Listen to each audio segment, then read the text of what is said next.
লাল শাক রান্না। বেশি করে একটু রসুন নিছি, রসুন পেঁয়াজ দিয়ে শাকটা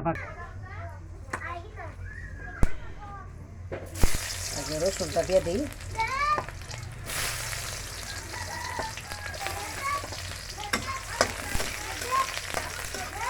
রসুনটা একটু লালটা হয়ে গেলে তারপর পেঁয়াজ কাঁচামরিচ দিয়ে দেবো।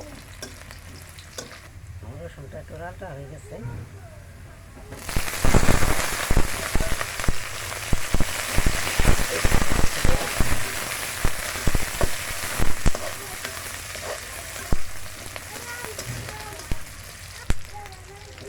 শাকটা দিয়ে দেবো।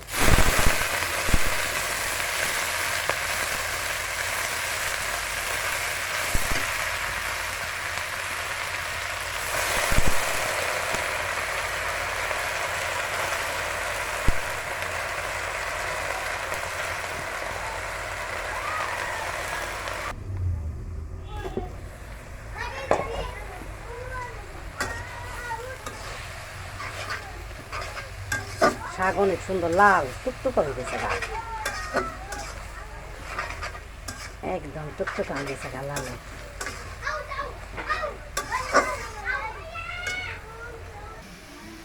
আই মাছ এটা কত দিয়ে নিছি,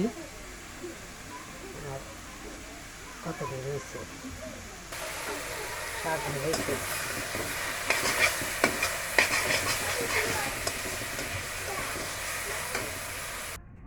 অনেক বড় হয়ে যায় ভিডিও। এই যে মাছ বেগুন আর পেঁয়াজ কাঁচামরিচ দিয়ে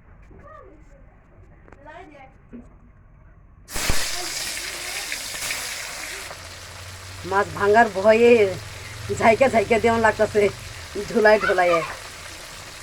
মাছটা কষায় রাখছি, ভাইজানি কাছি, তারপরে বেগুন দিয়ে দিলাম। দেখেন আলুটা মোটামুটি ভাজা হয়ে গেছে গা। এখন আমি পেঁয়াজ বেগুন দিয়ে ই করে মশলা দিয়ে দেবো। পেঁয়াজটা দিয়ে দিচ্ছি, পেঁয়াজটা দিয়ে একটু ভাজা ভাজা হয়ে গেলে দেয় বেগুনটা দিয়ে দিয়ে ভাজায়।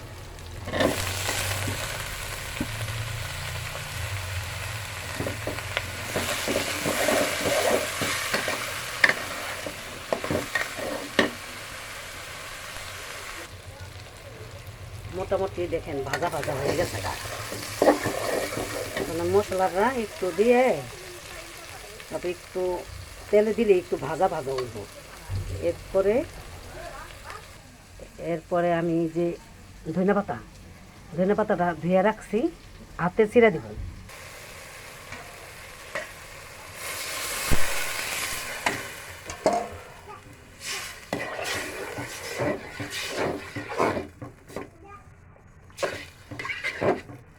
পরিমাণ মতো পানি দিয়ে সিদ্ধ হয়ে গেলে তারপরে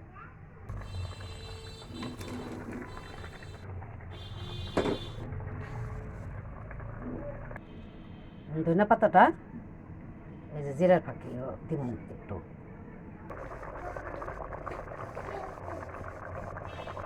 জিরার ফাঁকিটা দিয়ে দিলাম।